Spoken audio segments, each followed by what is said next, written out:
Welcome to Nice and Blunt. My name is Adam Riancho, and we are back live streaming on YouTube. Gonna be exciting. But here we are on Underdog. They've just launched the Puppy 2, and this is the tournament that we're gonna be entering. I've been getting them a little early, so I'm gonna just pause a little bit in case anyone wants to hop in as well on a little bit of a delay. But if you've never drafted on Underdog, if you're interested in signing up, you can use my code Nice and Blunt for a $100 match on your first deposit and get some extra bonus cash to play with. But going to remove that. We don't need it anymore. And let's just take a look at the scoring settings, all the rules for this tournament. You want to know what that's like before you get in. Basically, it's all about the quarterfinals, the semifinals, and championship, week 15, 16, and 17. If you can qualify, that's when it gets interesting, and that's where you can make some money. But other than that, it's half-point PPR, 4 points for a passing touchdown, and interceptions are only -1, so it's not as punitive as some of those other formats. But as usual, 1 quarterback, 2 running backs, 3 wide receivers, 1 tight end, 1 flex, 10 bench spots, and you got to favor wide receiver just a little bit more over the course of the draft. But let's get into this thing. Let's get it rolling. Let's join our next tournament. And it's full, so this should get started pretty quickly. We have the 9 spot. The 9 spot isn't the best place to be, but it's not terrible. You can get some good value.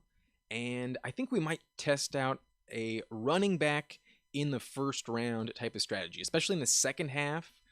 Those elite top 5 wide receivers are off the board, and it's a little bit more dicey at that position. So we might just want to take the advantage. A player I'm definitely targeting here would be Austin Ekeler with our 9th pick. And because we're not like so close to the turn, there might be some good players falling to us in the even rounds, and it's also going to be fun to predict what these 3 teams at the bookend are going to do.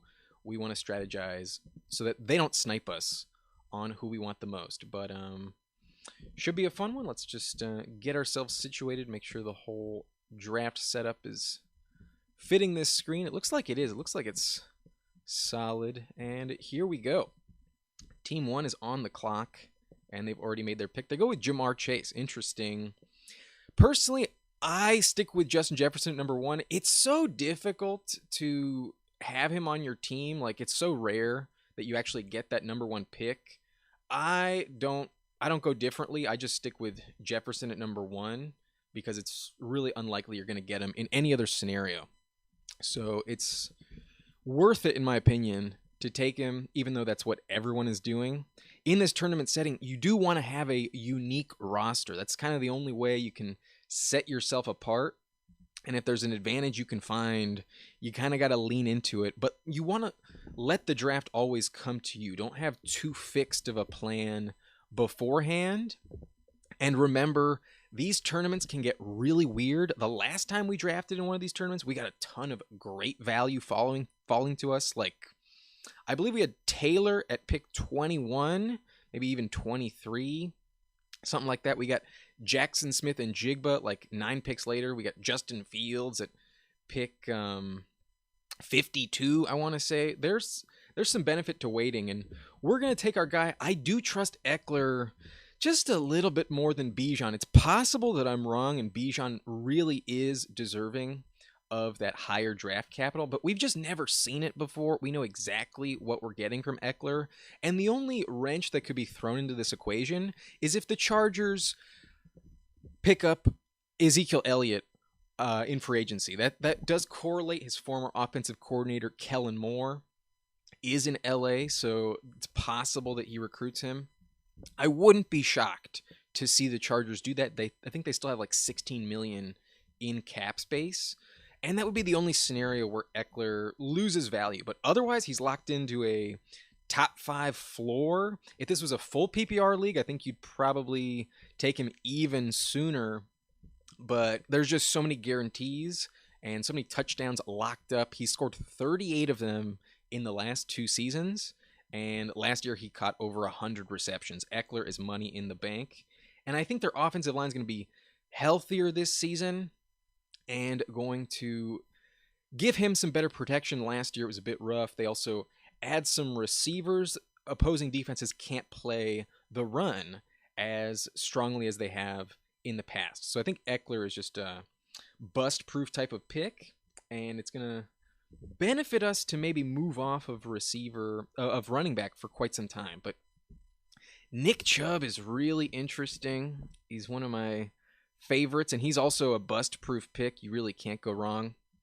And this is an advantage that we might want, but I see Jalen Waddle as a clear top 10 receiver, and the upside is just so high. There are some games where he doesn't find the end zone, but he actually scores more touchdowns than Tyreek Hill. At least that happened last year. And he put up 1,300 yards, still getting a ton of volume. I trust Waddle. In some games, he's equally as valuable as Tyreek Hill. Obviously, if Hill were to ever go down, then Waddle would be huge. But because there are 3 wide receiver spots on this starting roster, I don't want to ignore that position too much. And there's no receiver we can get later in the draft that compares to Waddle. It's possible we can still get another top 10 running back later in this draft, where that makes Nick Chubb a little bit less important to this build. It's not that he's not worth that pick, but given we went Eckler in round 1, I do think it's worth going to wide receiver in round 2. And I really trust Waddle. I mean, let's just take a look at his stats real quick.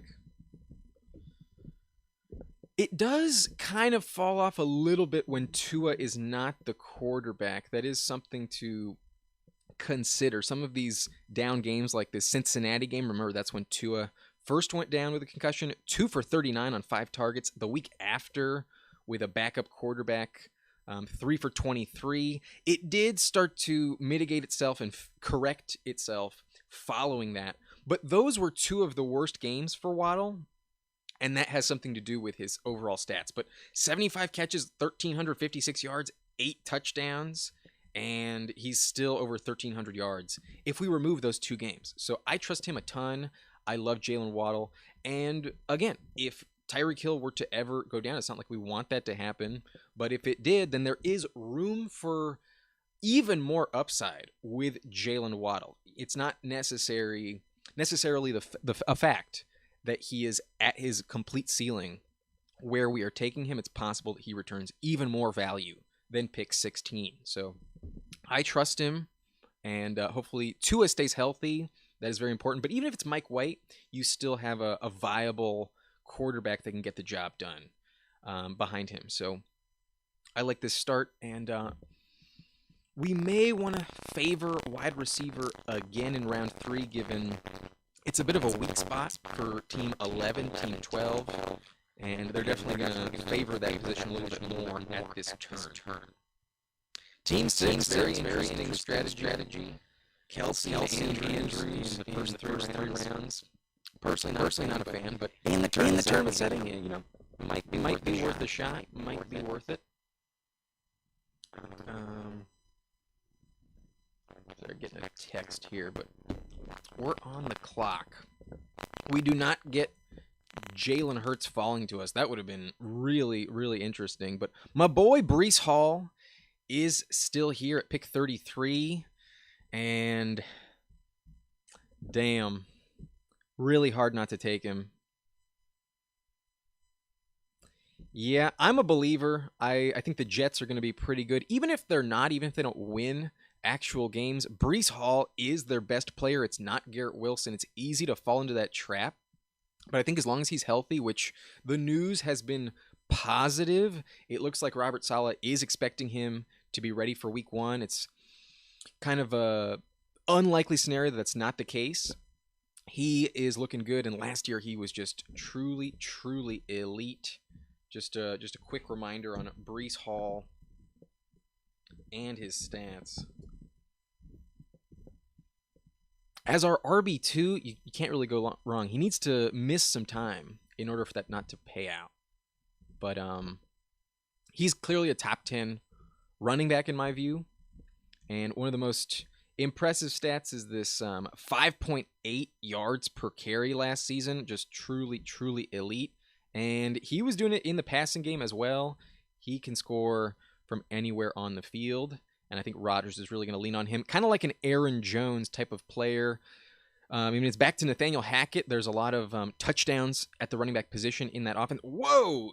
Joe Burrow and Justin Herbert go off early, round 4. That's a really early pick on Herbert. I would have liked the stack, but I wasn't going to take him in round 4. Wow, this is really interesting. Kind of want to lean into running back a little bit more, honestly, given what they're leaving for us. But Cooper has fallen 5 spots. We only need to start 2 running backs. Yeah, I think I'm going to go with Cooper. I mean, 132 targets last year. Back-to-back seasons with at least 8 touchdowns. Cooper's a very safe wide receiver too, especially in the 4th round, not the 3rd. I feel confident with that. Would have been tempting to take Jahmyr Gibbs. There's a really elite ceiling with Jahmyr Gibbs if he can really hit it. I mean, might score 17 touchdowns like Jamal Williams did last season, but all of that receiving work is going to go towards Jahmyr Gibbs. They drafted him 12th overall. They're going to use him. Just a matter of, does he stay healthy? What does that offense really look like? Is Jared Goff going to be legit for the 2nd year in a row? But it is worth it to grab our wide receiver too. We're also in a very interesting position here where the 3 teams on the bookend after us have quarterback, and the 4 teams directly ahead of us also have quarterback. I think whenever it's our pick and we're considering QB, it's going to be worth it to wait another round if it's on this short turn to pass on that position, because I really doubt these guys are going to hammer it too much. But yeah, this will be very, very interesting. It does help to have an advantage at quarterback, but I feel like in these tournament settings, you're going to get such good value on some quarterbacks. Like, to compare Team 8, who got Hurts at pick 32, with Team 10, with Team 11, who got Justin Herbert at pick 38, maybe it works out. Maybe Herbert is indeed a top 3 quarterback this season. It's not outside the realm of possibility, but it's not like they have something to brag about here just because they have the Keenan Allen, Justin Herbert stack. You can get that a lot at pick 47 and 50, honestly. I've seen Keenan fall to the late 4th round a ton, and Herbert normally starts falling to the mid 5th round these days. Yeah, I think that was a bit of a reach, kind of an odd strategy, but I like our running back situation, and the rest of the way, we can probably move off of it for quite some time. But wide receiver, probably the next pick as well, something to favor. If tight end doesn't fall to us significantly, though. TJ goes off the board. Maybe Kittle's going to be available. But wide receiver starts to get pretty rough once you pass, like, JSN. I mean, JSN even has some question marks of his own, but after that, it's a few year 2 players that I feel confident in, like George Pickens, Treylon Burks, Jahan Dotson a little bit later. But then it really starts to get dicey. The volume really drops off after that point. So this is probably what we're going to favor here, because there's a team with only 1, and they have 2 picks before our next pick. So that might be the way to go.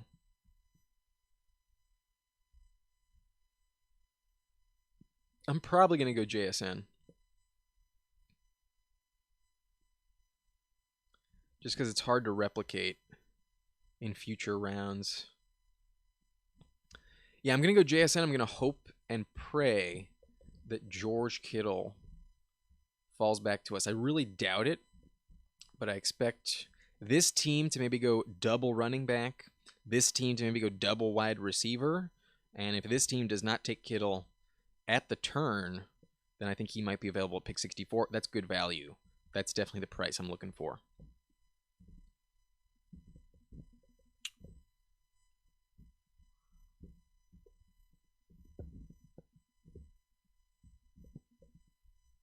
But Dobbins goes off.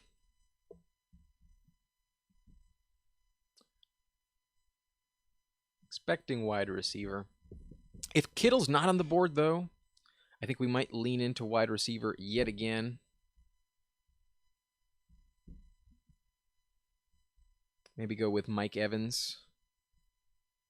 I like Mike Evans quite a bit, but it's kind of under the expectation that he gets traded. I find it hard to believe that the Buccaneers are not going to get to a point midseason where it's clear they don't really have a chance at the playoffs, and Evans is a really interesting trade candidate.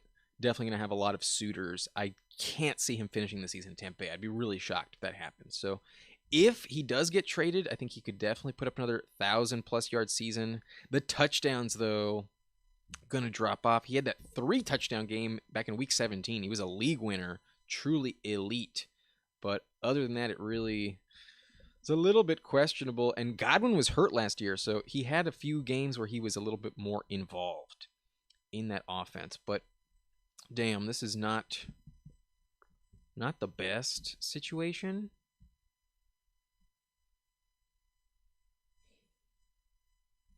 But I think I'm going to lean into the Seattle offense a little bit here and maybe target Geno Smith a little bit later. We have JSN, we have Tyler Lockett. That'd be a pretty good double stack, especially if something were to happen to DK Metcalf. I think Metcalf in the 3rd round is really overvalued. It's not that he doesn't have a 20+ point ceiling, but with JSN coming into the fold, a first-round receiver, first-round pick, and Tyler Lockett honestly being a little bit better than him the last 2 seasons, I think it's just a little bit too risky to go with Metcalf at pick 27 when you can be getting players like JSN and Tyler Lockett in rounds 5 and 6. I think it's just such better value where if you are going to target the Seattle stack, Geno is really, really more interesting in this back half. Like if you're closer to pick 12, it's easier to find Geno Smith falling to you rather than having to reach on him. Because look, let's take a look at Geno Smith real quick. Pick 115. When you just take a look at which pick that specifically is, that's here right in the middle. So if you want him and you're, let's say, Team 3 who took DK Metcalf at pick 27, they would either need to reach on him at pick 99 or he would need to fall a few spots to 118 in order for that team to get that Seattle stack. Whereas if you're closer to the middle, if you're closer to this half of the board like I am, then it's much easier. You're not as upset on reaching on Geno Smith 3 spots at 112 than you are at 99 by a full 16 picks. That's quite a premium to pay in order to take Geno Smith. And it's not that he can't be a top 10 quarterback again, but it's a little bit hard to convince yourself that it's guaranteed to actually happen again. Geno Smith has not been reliable for a long time in the NFL. It's really just that 1 year that was an outlier last season. And while he does offer some like legit rushing upside as well, they drafted Zach Charbonnet. It might hint to more of a run-first approach. But then obviously the first-round draft capital invested in JSN also counterbalances that too. So I think their offense is still going to be really good. They've drafted excellently, and Seattle going to score a lot of points. This is not a bad stack to target, that's for sure. But I also love Tua. If Tua stays healthy, he is a super valuable pick. So I think what we're going to try and do is in round 9, if Tua has fallen to 105, we will go with Tua. It's a little unlikely here. However, at the very least, we have the backstop of Geno Smith at pick 112, and that's a pretty safe floor for our QB2. It's possible Goddard falls to us. That'd be really dope, but I really doubt it. This guy's probably going to go running back. It might happen. Might happen.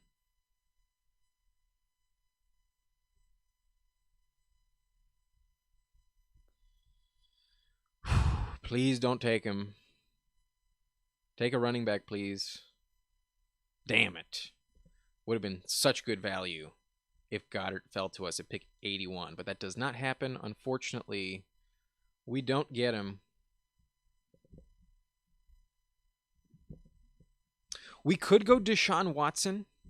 I have not been a heavy drafter of Deshaun Watson, but that's also a stack correlation.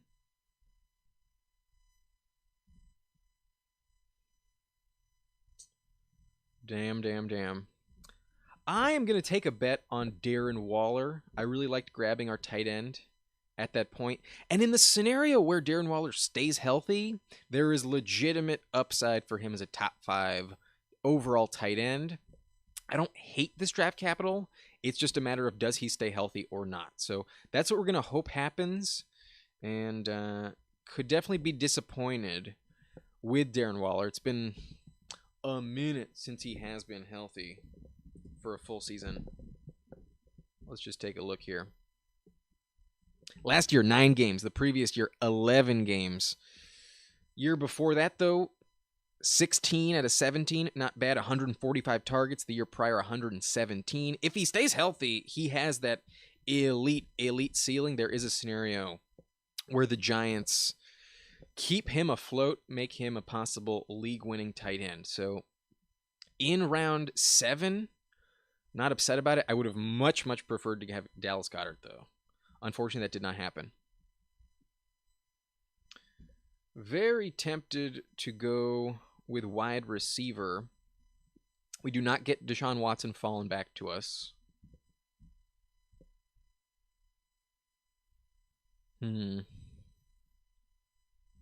We're not going to go Geno Smith, that's for sure. We're waiting on him for another round. But he's falling a lot. And there is a scenario where Cam Akers stays healthy and has that bell cow role like he did before. So for 12, a full round discount on Cam Akers, I'm willing to take it. This is the type of value I'm looking for. And as our RB3, it's not a player you like need to count on working out when we already have Eckler and Hall. When he hits, when he scores a touchdown, he's going to contribute. And as long as Zach Evans doesn't have a big role, I can't imagine that happens. A 5th-round pick as a rookie running back, it's rare that those actually eat into the volume. And then last year's Kyren Williams really fell off quick when Cam Akers started to really get some touches. So that's our RB3. We have a really solid platoon here. And there's a chance that Akers is another player who puts up like 14 plus fantasy points on a per game basis. It's possible he could become Todd Gurley 2.0, who we haven't seen in LA for quite some time. But let's get to the chat. I've been ignoring that for a little bit. But Goat Mode, happy to see you here. What's up indeed? Completely forgot to send an email about the Subscriber League a few weeks ago. I'm still able to join, right? Yes, you are definitely able to join the Subscriber League. Still some spots available, and hopefully we have enough spots for 2. But even if we have to do like a 14-team league, that's not the end of the world. The buy-in might be a little bit lower. But yeah, you can totally still lock up a spot in the Subscriber League. Send me an email at niceandblunt@gmail.com. Subject line league to lock up that spot. The buy-in last year was $50, so if you're interested, that's what you should expect this season. But love the Waller pick. People seem to forget how good he is, and that receiving core is not that good, so he should get plenty of targets if healthy. Completely agree. The Giants receiving core offered league-winning value at the end of last season, especially when there were injuries at that position. They really started to hit their stride. I think that's the reason why they gave Daniel Jones that big contract, because he made it to the playoffs and won a game with guys like Darius Slayton, Isaiah Hodgins, Richie James as his 3 main receiving targets. But if we look at the Giants' contracts, from a weapon standpoint, Darren Waller is by far the highest paid player at receiver. Yes, he's a tight end, but he has that elite upside, definitely a big advantage at that position. We're almost on the clock. I'm glad I pivoted, but he's, in terms of average price per year, $11 million more than the next highest paid player. Darren Waller has some elite upside if he can stay healthy. He could definitely put up over 1,000 yards receiving and possibly double-digit touchdowns. But here we are, Tua is available, falling a little bit, and I love that correlation. I'm going to go with Tua Tagovailoa. If he can stay healthy, we are getting a top 5 quarterback. And in this best ball setting, when he is available, that's what he's going to do. So even if he only gives us like 12, 13 games, I still think Tua is going to be a heavy contributor in this offense. We have the stack with Jalen Waddle. We might target Raheem Mostert, Devin Achane a little bit later. That's not bad at all. The Miami offense is one to target. Very good offensive coordinator. I guess he's the head coach. But some really, really high scoring in the Miami offense. Something to look forward to for sure. But Geno Smith would be our target with our next pick. We do not want the team with DK to snipe him. They do have Anthony Richardson. It's possible they don't go for it. But these teams on the bookend here with teams 4, 2, and 1 do not have quarterback at all. And they both have 2 picks before our next one. I find it very hard to imagine Geno Smith falling a full 15 picks to us at 129. So I'm not going to take any chances here as long as we don't get sniped. Geno Smith is our selection. And we have some really nice stacks going with Tua and Waddle, as well as Geno, hopefully, with JSN and Tyler Lockett. Especially if DK Metcalf were to go down, that's unlikely. He's built like a tank, and kind of hard to imagine he gets really hurt. But in the scenario where it does, then we'd have some really, really high upside. And I'm going to go with Geno Smith here as our second quarterback. One of the most valuable in this range. I really like Geno Smith around pick 115 or so. I think Goff is also very interesting with the top 12 floor. But other than that, you're hoping that Cousins repeats what he has been. I'm a little worried about him honestly. 14 interceptions, double the previous season. Not the best sign. And it was just so bad in the playoffs. They really fell apart. I don't think they're going to be as good of a team this season. I don't think their defense is that good either. So they're going to lose some games. I still think Kirk is valuable in this range, but yeah, guys like Geno, Aaron Rodgers, and Tua at the 9, 10th round, I think are the best bets to finish top 10. I'm worried about Prescott immensely. He scares the fuck out of me. Richardson, not an accurate quarterback, not a guy with a ton of experience. You're banking on a ton of rushing upside with him. And if that doesn't pay off, then even this 99 overall investment, not going to be worth it. I worry about Richardson quite a bit. I've been avoiding the Colts a lot for that reason. But we have our full starting roster filled out. We have our top 2 running backs, Austin Eckler, Breece Hall. Our top 3 receivers, Jalen Waddle, Amari Cooper, JSN. Our tight end is Darren Waller. Our number 1 quarterback is Tua, but we have a backup in Geno. The injury risk with Tua definitely makes you kind of need to favor the backup a little bit earlier than, let's say you took Jalen Hurts in round 3. But at our flex, we're going to have Cam Akers and Tyler Lockett battling it out.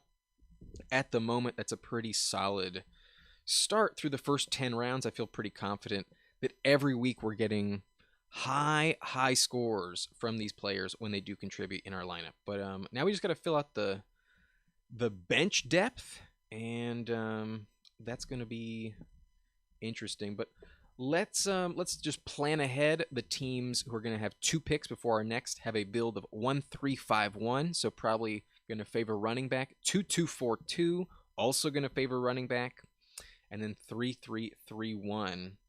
Probably going to favor wide receiver. So we definitely need to go either running back 4 with our next pick or wide receiver 5. I do think that is probably the best use of our pick. But players who might be falling to us include Sky Moore a little bit. I've been taking a ton of Sky Moore. I've literally drafted Sky Moore how many times? 10 times in my 60+ mock drafts. I've taken Sky Moore in 30%. Wait, I realize that math doesn't correlate. No, I took him 10 times in my 2023 exposure, and that's about 30%. That's 35 teams. So That's where I got that number. But Sky Moore, definitely, I think, a very valuable pick in this range, and he is on the board, especially if they don't get DeAndre Hopkins in Kansas City. I don't think you're getting like crazy worse value than Kadarius Toney, who's going pick 67, and you're getting Sky Moore at pick 129. So I love him a lot, and it's hard to find a player with as much upside in year two with the type of offense that he plays in. Like, yes, Rashee Rice is going just a few picks later. He's the wide receiver 3 in Kansas City, but he's a rookie. He's also a player that was drafted in the 3rd round, if not the very late 2nd round. Sky Moore scored a touchdown in the Super Bowl. His role was really coming on. They let go of Juju Smith-Schuster. They let go of Mecole Hardman. And while they could possibly add DeAndre Hopkins, until that happens, I'm still going to really believe in Sky Moore. I was a huge believer in him coming out of college. Let me just remind you of some of his stats. A couple of years ago out of Western Michigan, 95 receptions, 1,292 yards, 10 touchdowns. He is a really talented player. Not a difficult conference, that's for sure. His college was maybe not the most competitive out there, but still, he has the potential to contribute at that elite level. There aren't that many third-year college players that put up 1,300 yards from scrimmage, catch 96 receptions in, what was it, only 12 games in college. So that's the potential for Sky Moore. He could possibly be their number 1 receiver. Kadarius Toney has also had a lot of injury risk in his career, so that's a big red flag with Toney. He's going like 6 rounds later. I love Sky Moore. I loved him a lot last year, and this year definitely think it's going to pay off. But whew, we may go with Jerick McKinnon. I've mentioned McKinnon many times, and I love his upside.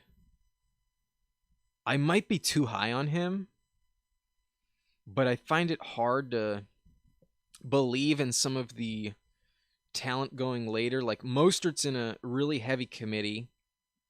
Bigsby is really locked up behind Etienne. Kendre Miller, I have no idea what to expect from the New Orleans running back situation until we get clarity on Kamara's suspension, whether or not that happens or not. Then I just can't fully endorse Kendre Miller, also a rookie running back. Rashawn Johnson in a heavy committee as well. Don't know what the fuck's going to happen with Khalil Herbert and Deontay Foreman there. And then obviously Justin Fields uses his legs a lot. There's a lot of rushing potential that gets sniped from Roschon Johnson and all those running backs in Chicago. So that's a scenario I'd rather avoid. McKinnon falling to me a little bit at 136, definitely the value I like to take. This correlation with the 2 Chiefs in rounds 11 or 12, I think, is money in the bank. You don't need Patrick Mahomes on your roster to have these 2 picks pay off. There's some really elite upside. And they're on our bench, so we're not counting on them to contribute weekly. If they do get in our lineup, there's 20-point upside for sure. So I like those players a lot. And especially late in the season, I feel like Sky Moore is going to develop even more, really come into his own. Definitely some high upside with Sky Moore. But given our tight end situation, we might want to look for a stack. Noah Fant is going super late, but we already have 3 Seahawks. So that's not like imperative that we do it. Durham Smythe would be the tight end in Miami. However, I can't say I'm like really excited about him. Those might be like 18th round picks, but probably don't need to focus on tight end for too long. I will say this though. If you're not in a tournament setting and you're like, let's say, and you're like a 12 teamer where you just want to beat the other teams in this format, I do think Daniel Bellinger might be an interesting handcuff to Darren Waller, because you need to plan accordingly for the weeks when Waller might be going down. There'd be a lot of volume where Daniel Bellinger would just kind of slide in, and maybe you don't want to go with that strategy, but in the event where Waller goes down like week 1 with like a season-ending injury, then Bellinger might be kind of interesting as a backup plan. Like, he was catching at a high rate. 85% of his targets were caught. Very high catch percentage last year. And until he got hurt, there were some games with at least 3 receptions, like some really solid weekly usage from Daniel Bellinger as a rookie tight end coming into his own before that injury kind of wrecked his season. So he's kind of interesting. If you firmly believe that Waller will not stay healthy, then you may find Bellinger kind of interesting later on. But I get it. You don't really want to go with the backup tight end. That's kind of a weird plan to make. So maybe that's something to scratch off the list. But I was very high on Bellinger before the Giants traded for Darren Waller, and I kind of wish he got a little bit more love. But with pick 153, if Dulcich is still available, that's a really solid floor at tight end. Definitely an interesting player to target. Wouldn't hate that at all. There's 2 teams behind us, though, that only have 4 receivers, so we might want to take a bit of an advantage at that spot. It's possible we need to. Dulcich goes off, so yeah, definitely a player we would have liked. We may go Mostert, but nah, I prefer Zeke a little bit later. I can't stop drafting Van Jefferson. I think Van Jefferson's ceiling is just through the roof. I mean, even according to the news here, should have a larger role this season, and I'm expecting him to be the clear wide receiver 2 in LA. Even if Cooper Kupp doesn't go down, there's just like no competition. Matthew Stafford staying healthy would really make that thing work out well. Like, there's elite upside for Van Jefferson. Because remember, last year his season was derailed by 2 injuries in the offseason. He just didn't get going, didn't really have like any reps in training camp. And by the time he finally got healthy, Matthew Stafford, Cooper Kupp were long injured. Their season was like completely shot. And he was dealing with a backup quarterback for his entire playing time last season. So to get Van Jefferson in round 13, one of the few true wide receiver 2s going this late, in an offense with a very narrow target share, I think is truly league-winning value. I've been taking him a ton. He's one of my highest drafted players. I might be taking him too much, but I don't think you have any bust potential. Like, there's just so much value baked in at this price. But I see your question, Goat Mode. I'll get to it just after this pick, promise. But we may go with Mostert. Another Miami correlation.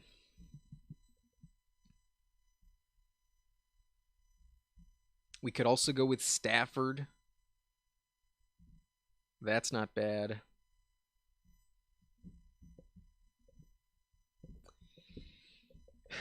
Yeah, I'm going to do it. I think Stafford's a little bit more valuable. If Stafford pays off, he's going to be putting up elite numbers. Do you remember what Stafford did 2 years ago in this LA offense? Almost 5,000 yards. Okay, 2 years ago, 404 completions on 601 pass attempts. That is insanely high. But 4,886 passing yards? That's crazy. And 41 touchdowns, 17 interceptions. It's a little high on the interception number, but if he can put up 41 touchdowns, then he's absolutely paying off for this ADP. We have the stack with not only Van Jefferson, but also Cam Akers, so there's a lot of correlation here. That's a pick I don't mind taking at all. But Goat Mode, you're asking, would you rather take Alec Pierce, Josh Downs, or Isaiah McKenzie as a Colts receiver in the later rounds? Given his experience, I think McKenzie might have some of the highest production. But I think if there's one player I'm going to take a shot on, hoping for the best, especially in this tournament setting, I think it's Alec Pierce. Year 2 for Alec Pierce should be better. There were some really high upside weeks last time around. And he's just an incredible athlete. He absolutely wrecked the combine. His stats out of Cincinnati were pretty good too. Like, let's take a look at Alec Pierce as a. There he is. Playing for Cincinnati as a senior, caught 52 for 884, 8 touchdowns. His size, his speed, he's 6'3", 213. He's really fast. He has the potential to really, really break out. I think they're really going to bottle up Michael Pittman this season, and I think Pierce could be the breakout player in that offense. I'm a little worried about Taylor. I'm just overall a little bit worried about Anthony Richardson's capacity to throw the ball accurately. I think there could be a lot of dropped passes or just, throws that are sailed over the receiver's head. And I do just worry about that in terms of efficiency, in terms of overall catch percentage for these players. The Colts passing game is not one that I'm really ready to trust. But Josh Downs falling to the 3rd round, I think that's some draft capital you would want to buy into a little bit more, read into that. Like, Pierce was taken in the 2nd round, Downs in round 3. And one thing about Josh Downs particularly, he's kind of a shorter slot player. He honestly reminds me as the next Wes Welker. If he can have some elite quarterback play, that's exactly who I think he would turn into. But only 180 pounds, so a little bit light. Could get hurt possibly. And when it comes to his stats, the last 2 seasons he was elite. 101 catches, 1,335 yards, 8 touchdowns. Last year, 94 catches, 1,029, and 11 touchdowns. That's about a 100 yards and a touchdown per game the last 2 seasons. But he played for an elite quarterback, Drake May, at North Carolina. That's not something that a lot of college receivers have. An elite quarterback to throw them the ball. And that's the only factor with Josh Downs that kind of skews some of the production a little bit, makes it a little hard for me to fully buy into. But when you watch his college tape, if you go onto YouTube and you look up Josh Downs highlight reel, you're going to see some really impressive highlight plays. He's really fast. I like him long term, but in year 1, I think this system is really up in the air. I don't trust him in year 1. I think Alec Pierce has the highest ceiling. McKenzie may have the highest floor, though. So ask yourself what you want, but that's how I see it. That's how I feel about those 3 Colts receivers. But we might target another Miami player. We only have Waddle paired with Tua. So if there are some games where Tua doesn't really throw that many touchdowns, maybe Jeff Wilson could find the end zone. And we have 2 other quarterbacks. It's okay if that happens. But that's the only scenario where Jeff Wilson would have a really high output. If Tua doesn't play well, then it's because the running backs dominate that game. And as our RB5, that's not a terrible strategy.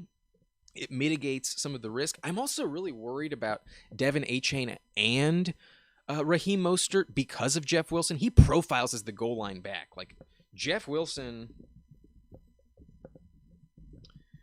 is 6 feet 194, and the other 2 are shorter, a little bit lighter. Raheem Mostert has also almost always gotten hurt throughout his career. I do worry about Raheem Mostert staying healthy. And if Devin Achane also gets hurt, he's a rookie as well. Jeff Wilson would be the guy that really, really capitalizes in that scenario. So I don't hate it. Don't hate it at all. But I don't think I'm going to go tight end. I'm tempted to go with Taysom Hill. He's fallen a little bit to pick 184.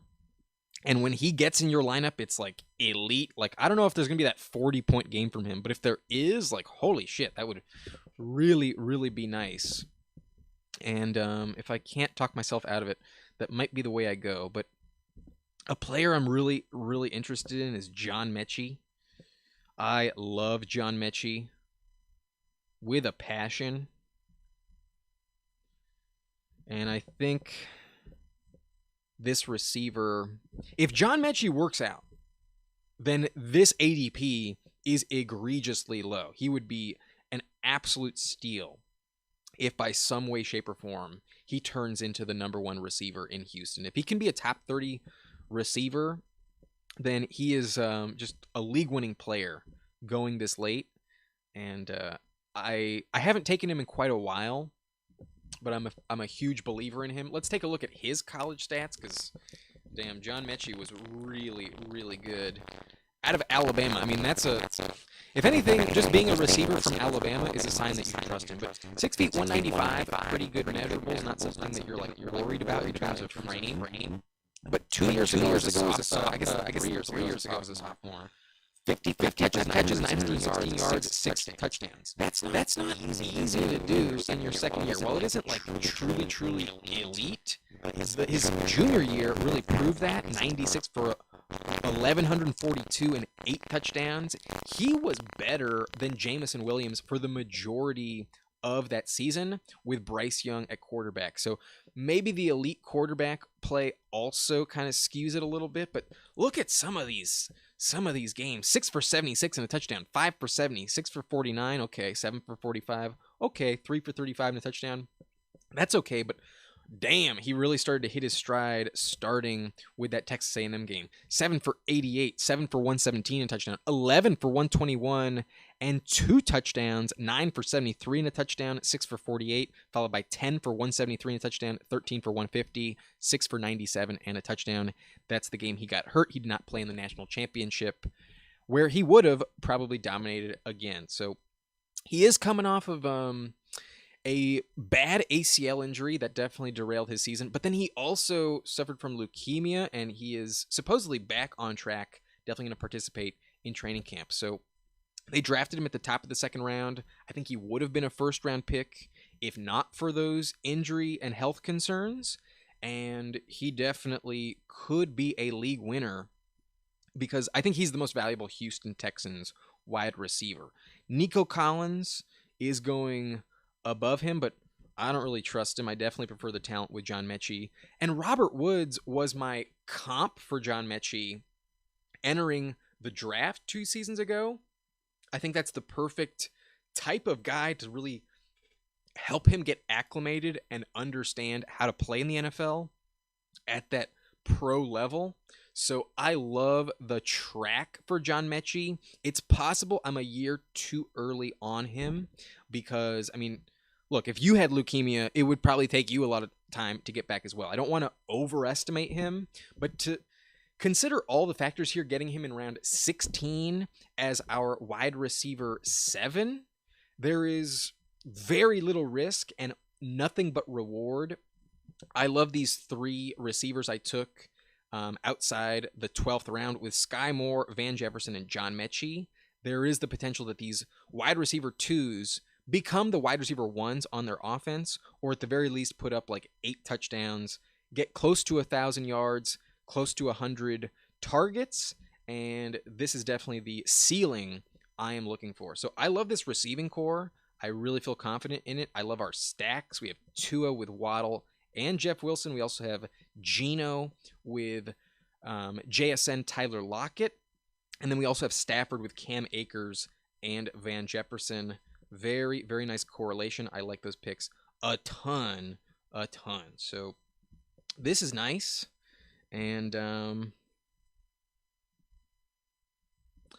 because he is still a free agent, because he is yet to sign anywhere, I also think Fournette is like drastically underrated. Like, are you telling me you can find another player that put up 221 fantasy points 2 years ago, 190 last year, and is being drafted in the 17th round? Fournette is definitely going to sign somewhere, and there's no fucking chance that when we get to August, his ADP is still this low. At the very least, it's going to rise like 4 or 5 rounds, and we are getting incredible value on Fournette.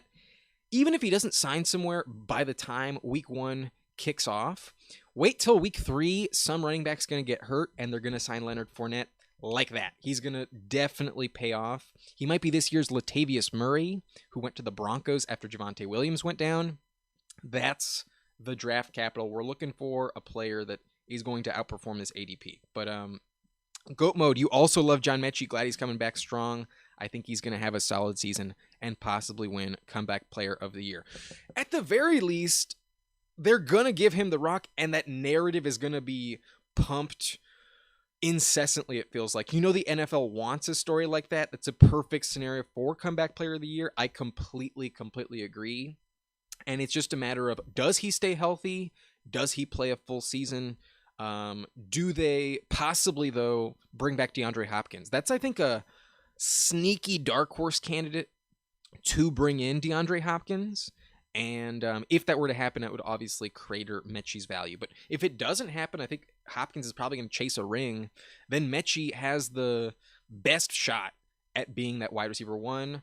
I think him and Schultz, Dalton Schultz, the tight end, would be the top two weapons for CJ Stroud. There's a lot of upside and a lot of garbage time as well for the Texans. So, yeah, John Mechie, league-winning potential for sure. But we are in round 18. It's the last pick of this draft. We are going to go with our second tight end. And I've brought him up multiple times through these videos. So if you've been staying to the end and you're kind of tired of hearing me say this, then I apologize. But I cannot get off of the upside with Luke Schoonmaker out of Dallas. 2 hours ago, apparently he's dealing with a foot issue. So that's not ideal. That's definitely not good, but I don't care. If we are going to win any money, it's because Darren Waller pays off, and I'm just going to take him. I think he has the clear best track to be the tight end one in Dallas, and even though they don't have the same offensive coordinator, there's a ton of production going to that position just because Dak Prescott is super comfortable throwing to the tight end. I don't think there's another athlete on that roster at tight end that can compare with Luke Schoonmaker. Like, let's just take a look at their contracts at that position and also include wide receiver. They have Gallup, who they're paying the most money of anyone, then Cooks at $10 million. So maybe those two really are involved and really limit his usage. But Luke Schoonmaker, even though he was a rookie drafted in round 2, is literally the fourth highest paid weapon on this roster. So he has the clear inside track to that starting role. I think he's going to see the most snaps at that position. And as long as he stays healthy, as long as this foot injury doesn't limit him, I mean, it's only early June. I doubt it's going to be a huge problem throughout July, August. By the time we get to September, can't imagine it's a big deal. But Schoonmaker could score 8 touchdowns, could really be this year's Dalton Schultz, who last season was a clear top 10 tight end on a per game basis. Like, let me just remind you of Schultz's game log real quick last season. He did get hurt, and in the beginning of the season, Prescott was not healthy. So once he returned from injury and the both of them were playing together, 5 for 49, 6 for 74, 6 for 54 and a touchdown. A little bit later, 10 targets, 6 for 87, another 10 target game, 7 for 56, 2 touchdowns, 9 target game in the playoffs, 8 targets, 10 targets, 3 touchdowns as well in the playoffs. Schultz was amazing, and it's not like the receivers can fill in that role at tight end. You need a tight end who can get the job done, and Schoonmaker is legit, absolutely legit. He's an older player. He's played 5 years in college, and he's coming out of Michigan. That's a really good team. Jim Harbaugh has taught him well. He's caught a lot of passes, a lot of touchdowns the last 2 seasons. I could really see Schoonmaker going off. I think he's one of the most likely rookie tight ends to have a breakout season. It's hard to bet on rookie tight ends, but Schoonmaker would be my boy. So this draft is over. Let me remind you of our team, of our build. We have, let's look at it this way. We had pick 9, and we started off with Eckler, a clear top 3 running back, if not the number 1 overall running back this season. Then we went with Jalen Waddle. We can't ignore wide receiver in this underdog format. But then Breece Hall fell to us at pick 33, an elite RB2 who is at worst going to be a top 10 player on a per game basis. But I think he has potential to be a top 5 running back on a per game basis. Very talented. That is for sure. He had really high yards per carry last season. But then we went back to back wide receiver. We went with Amari Cooper, JSN, and Tyler Lockett to fill out our starting roster. Lockett's our flex. We went with Darren Waller, hoping for a full healthy season. As long as that happens, I think he should go over 1,000 receiving yards. It's just a matter of will he stay healthy. Cam Akers, our third running back. And then we started hitting the quarterback position. We went with Tua for a stack. We went with Geno for another stack. And then we went with back-to-back Chiefs, Sky Moore, Jerick McKinnon. We went with Van Jefferson and Matthew Stafford, another stack paired with Cam Akers. Very interesting correlation there. And then Jeff Wilson for a third Miami Dolphin. And then we closed it off with John Mechie, Leonard Fournette, and Luke Schoonmaker at tight end. I can't say I am convinced this team is going to win it all, but it definitely has the chance to do that. And I am very happy with this team, with this roster. So let me know what you think in the comment section. If you enjoyed, hit that like button, subscribe to the channel for more content like this. And remember, if you're interested in drafting on Underdog, if you've never signed up, use code Nice and Blunt to get $100 matched on your first deposit, up to $100. So if you put in 20, you'll get 20. If you put in 95, you'll get 95 back. But that's the code. That's it for this video. So I will see you next time. My name is Adam Riancho, and thank you for watching Nice and Blunt.